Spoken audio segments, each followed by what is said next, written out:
Hey beer lovers, this is Shane with I Love Virginia Beer podcast. I Love Virginia Beer is your home for all behind the scenes information on the wonderful world of craft brewing in the state of Virginia. Today on the show we are here in Legend Brewing's Portsmouth house. Our new brewing location here in Portsmouth. Legend Brewing, of course, as you know, is also based in Richmond. And on the show today I have Tom Martin, the president. John Wampler, head brewer at Legend. Thank you, gentlemen, for joining us. Sure. So, as I understand it, Legend Brewing started in basically 1993.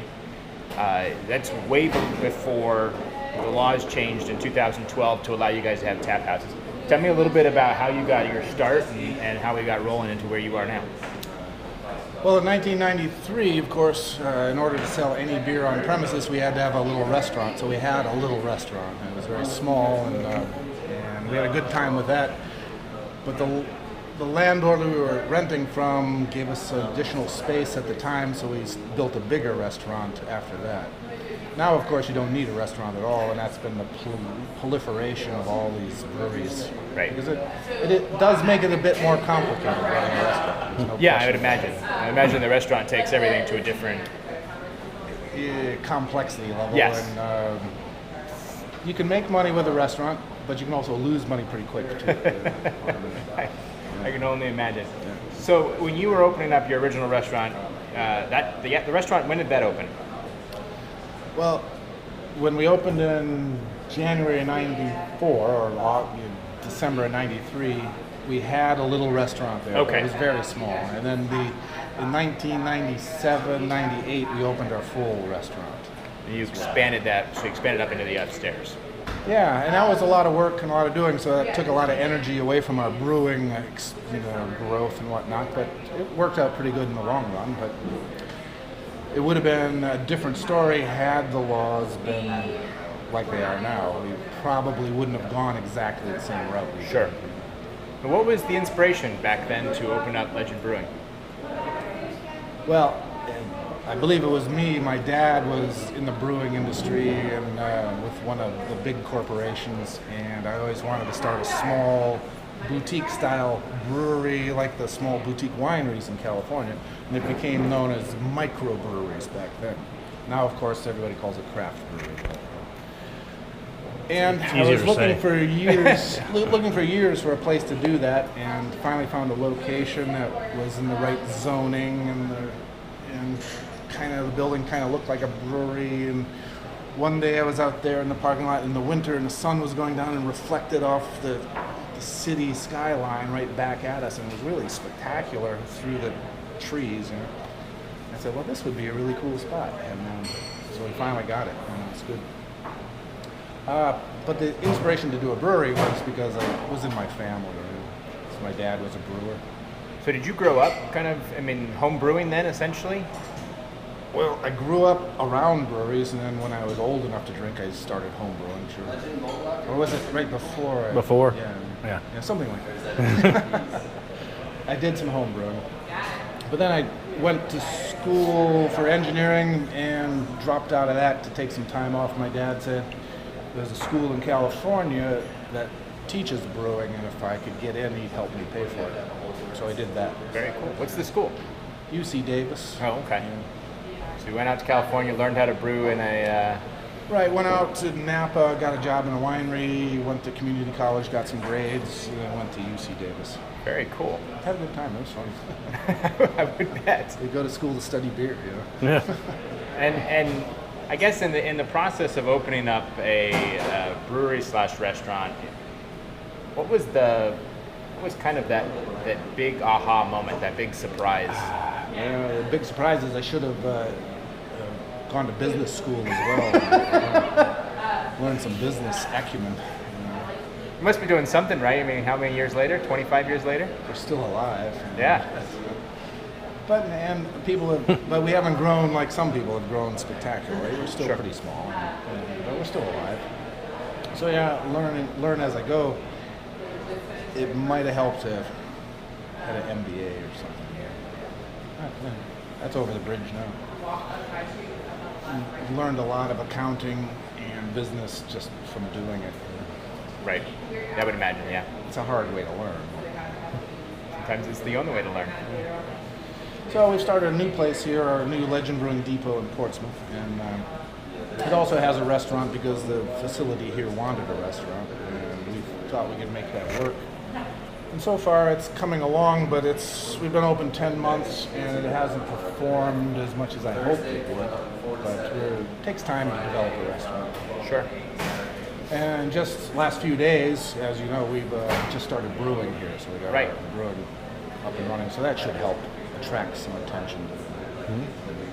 So one of the cool things about, you have up in Richmond, and of course, if anybody hasn't been, you can go to Richmond. You can see that, in fact, it has the best view of the city for any place to go, and that's actually relevant to your new spot here in Portsmouth. You have a fantastic view of Norfolk from the water, across the water. You've got this brewing facility down here. It's a small-scale brewing facility. What is it that you are hoping to be able to do here that you're not doing perhaps up in Richmond? You gonna take that, John? Yeah, sure. Well, it's going to give us a lot of freedom to play around with new ideas, some of which we are able to do in Richmond, but we've got a 30-barrel system in Richmond only, so currently. Right. So we're looking to also do a smaller system in Richmond as well. But we make a lot of base beers year-round that are very drinkable, approachable, traditional, true-to-style beers.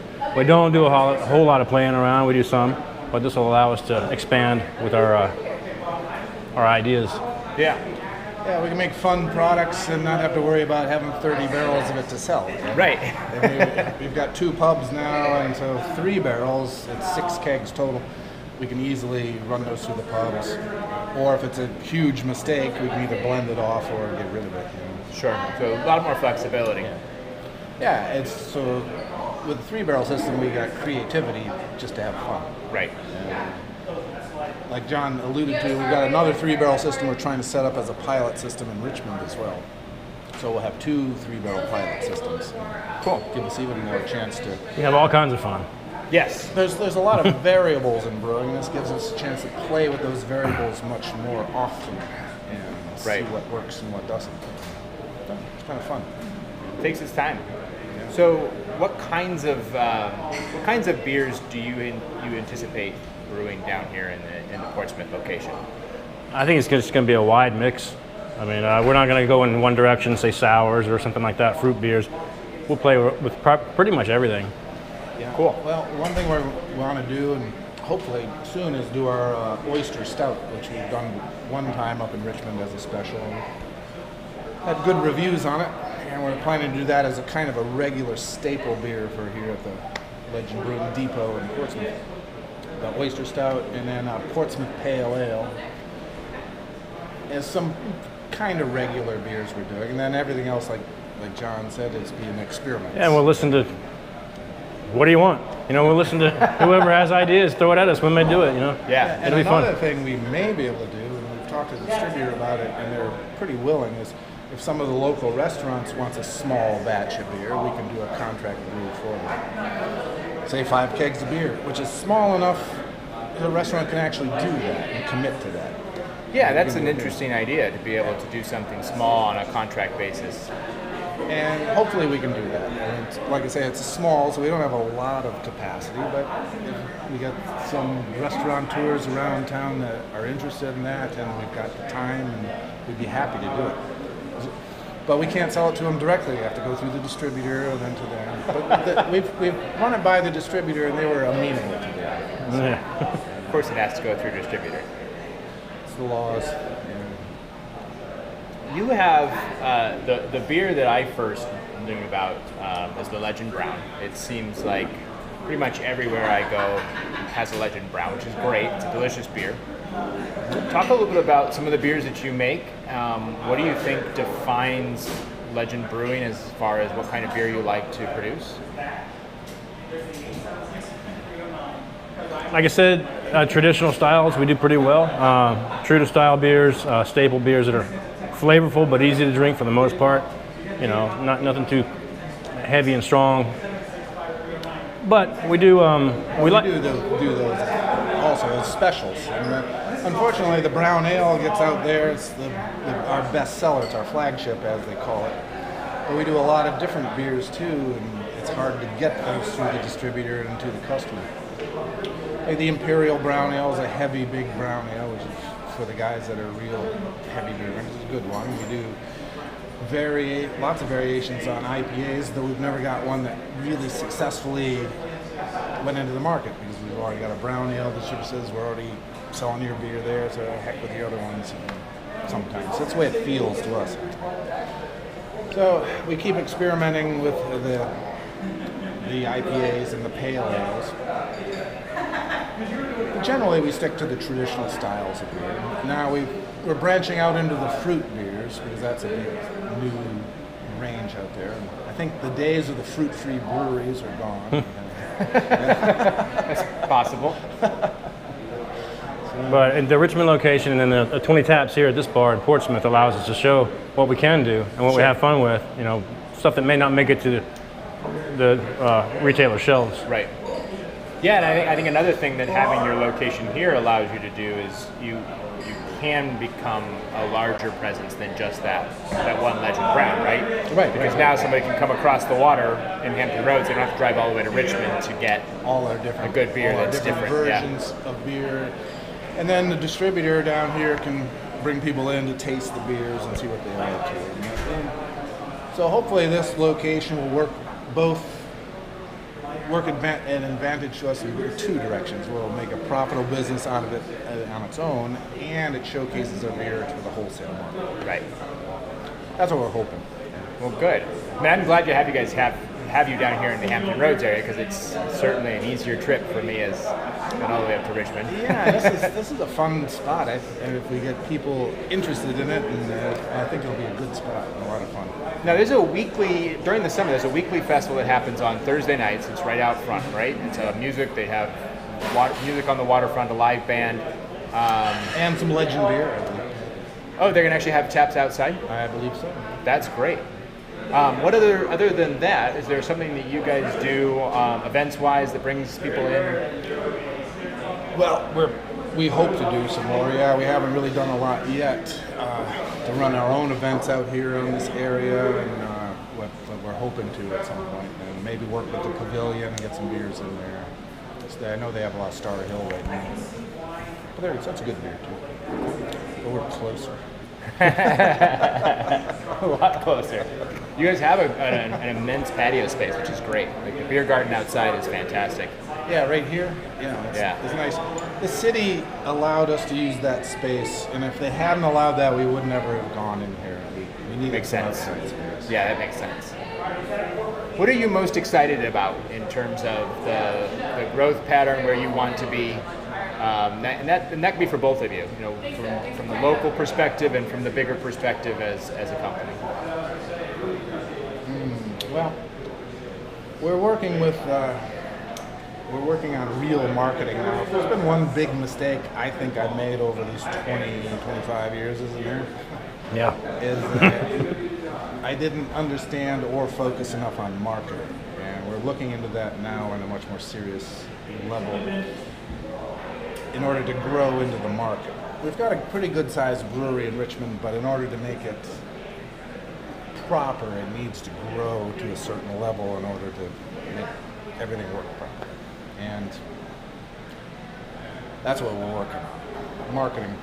Now, having a branch location helps with marketing too, and perhaps after this we could look at another branch location, but maybe just as what do they call it, just tasting room. Sure. To take advantage of the new law situation. Right. And the simplicity of doing it without a full restaurant. A lot of the tasting rooms, some of them have sort of partial restaurants, and some of them just have food trucks, but essentially it's a tasting room. But you can still serve food. Right. I don't know. Some growth one way or another. Great. Well, thank you both very much for coming on to the show and having me down here today. There'll be some videos and so forth. You guys showed me a little bit about the brewing process, which is extremely cool. It's fun to see. It's right down here across the water in Portsmouth, right across from Norfolk, and of course the original location up in Richmond. Go up and see it, have a beer. The views from both locations are spectacular. Thank you both for having us on the show. Thank you. Don't forget to go to ilovevirginiabeer.com, follow us on Facebook, Instagram, find all of our gear like the hat, the t-shirts, and so forth. Cheers, gentlemen. Cheers. Cheers. Thank you. Thank you.